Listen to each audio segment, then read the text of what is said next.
परमहंस योगानंद कहते हैं कि भारत से कोलंबो ये मेरी पहली समुद्री यात्रा थी।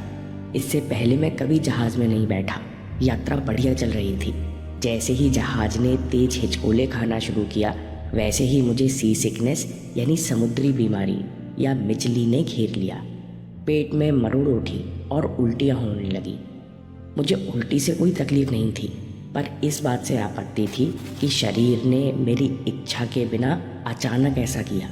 मैं उस समय तैरते हुए जहाज़ और अपनी पहली समुद्री यात्रा का आनंद ले रहा था और अचानक ही सी सिकनेस मुझ पर हावी हो गई।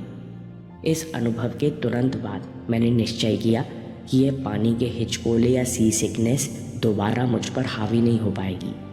मैंने जहाज़ के फर्श पर दृढ़ता से अपना पैर जमाया और खुद को दृढ़ इच्छा शक्ति से आदेश दिया, आज के बाद मैं सी सिकनेस के अनुभव को दोबारा स्वीकार नहीं करूँगा। परमहंस योगानंद जी कहते हैं कि फिर कुछ दिनों बाद मैंने कोलकाता से बोस्टन 50 दिनों की समुद्री यात्रा की। फिर 1 महीने जापान के लिए समुद्री यात्रा की और सिएटल से अलास्का के लिए 26 दिनों की समुद्री यात्रा की। इस यात्रा में तूफान और हिचकोलों के कारण जहाज़ पर हर कोई बीमार हुआ, यहाँ तक कि अनुभवी सेलर्स भी बेचैन हुए। लेकिन इच्छा शक्ति से शरीर को आदेश देने के बाद मुझे फिर कभी समुद्र में घबराहट या उल्टी नहीं हुई। दोस्तों, इस कहानी से पता चलता है कि इच्छा शक्ति से कि हम अपने मन और शरीर की आदतों को जीत सकते हैं। लोग कहते हैं कि हम कंट्रोल नहीं कर पाते, मन हावी होता है तो कुछ समझ नहीं आता। असल में हम कभी भी अपने मन और शरीर के सामने झुके या कमज़ोर नहीं हैं। परमहंस योगानंद जी कहते हैं कि इच्छा में प्रबल शक्ति है।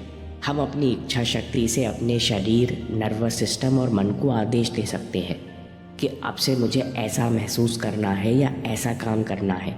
इन्हीं शब्दों को संकल्प कहते हैं। शब्दों में इतनी ताकत कहाँ से आती है? विचारों के वाइब्रेशन से उत्पन्न ध्वनि को शब्द कहते हैं। विचारों के वाइब्रेशन मनुष्य की आत्मा से प्रकट होते हैं। इसलिए मनुष्य के मुंह से निकले हर शब्द में आत्मा की सृजनात्मक शक्ति होनी चाहिए।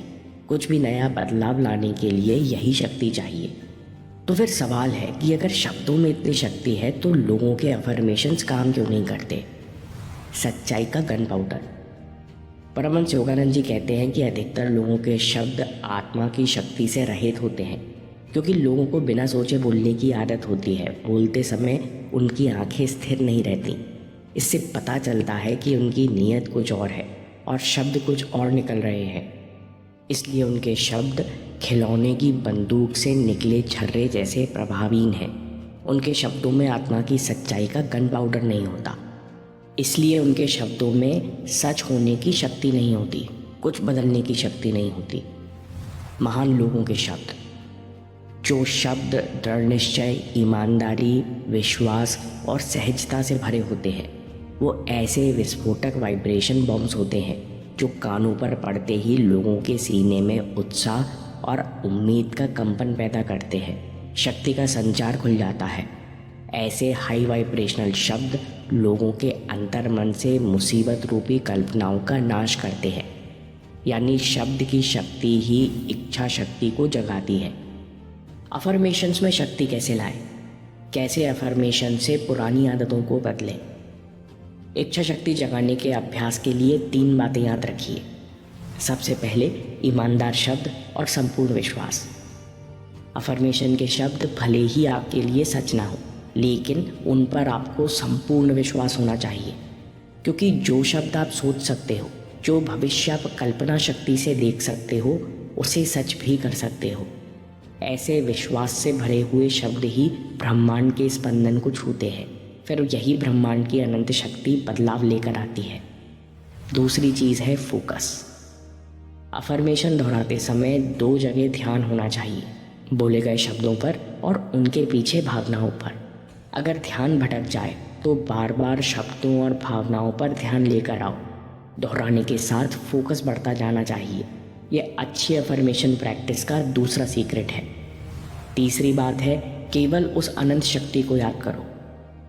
ना कोई संदेह, ना कोई निराशा, ना चिंता, ना कोई जल्दी।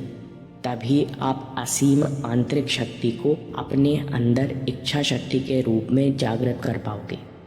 दोस्तों, अफर्मेशन के साथ साथ आम जिंदगी में बोले गए हर शब्द का आपके मन, शरीर, व्यक्तित्व और आपके भविष्य पर असर पड़ रहा है। अपने व्यक्तित्व को प्रभावशाली और शक्तिशाली बनाने के लिए शब्दों को इस तरह इस्तेमाल करो। सबसे पहले कोसना बंद करो। कभी खुद और दूसरों को कमज़ोर और नेगेटिव शब्दों का प्रयोग मत करो।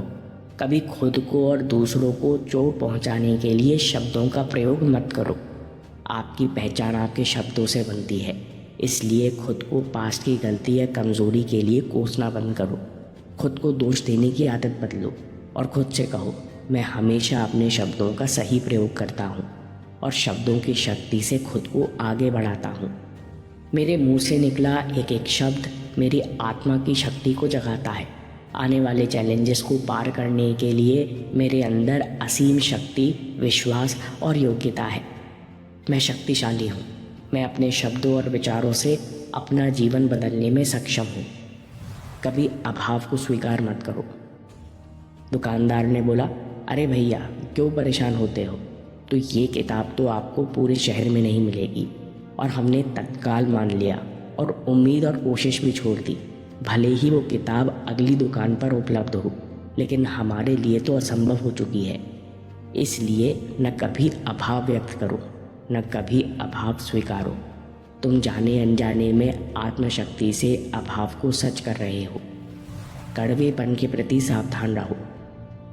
सत्य अगर कड़वा भी है तो उसे कड़वे तरीके से मत बोलो। हमेशा अपनी शक्ति को सकारात्मक रूप में प्रकट करो। हमेशा उम्मीद देने वाली, कृतज्ञता प्रकट करने वाली, धैर्य और खुशी उत्पन्न करने वाली टोन या स्वर में बात करो। दोस्तों, कमज़ोर मन कभी शांति को नहीं पाता, प्रेजेंट मोमेंट में नहीं आ पाता। हम जहाँ भी जाएंगे अपना मन साथ लेकर जाएंगे, इसलिए मन को साधना और शांत करना बहुत ज़रूरी है। अगले वीडियो में देखिए ज़ेन मास्टर के 5 सबक जो आपको मन शांत करना सिखा देंगे। अभी देखिए या बात के लिए सेव कर लीजिए। आपके समय से कोई वीडियो, कोई ऐप, कोई न्यूज़ कीमती नहीं है। मैं काम के किस्से लाता रहूँगा। हम जीतेंगे।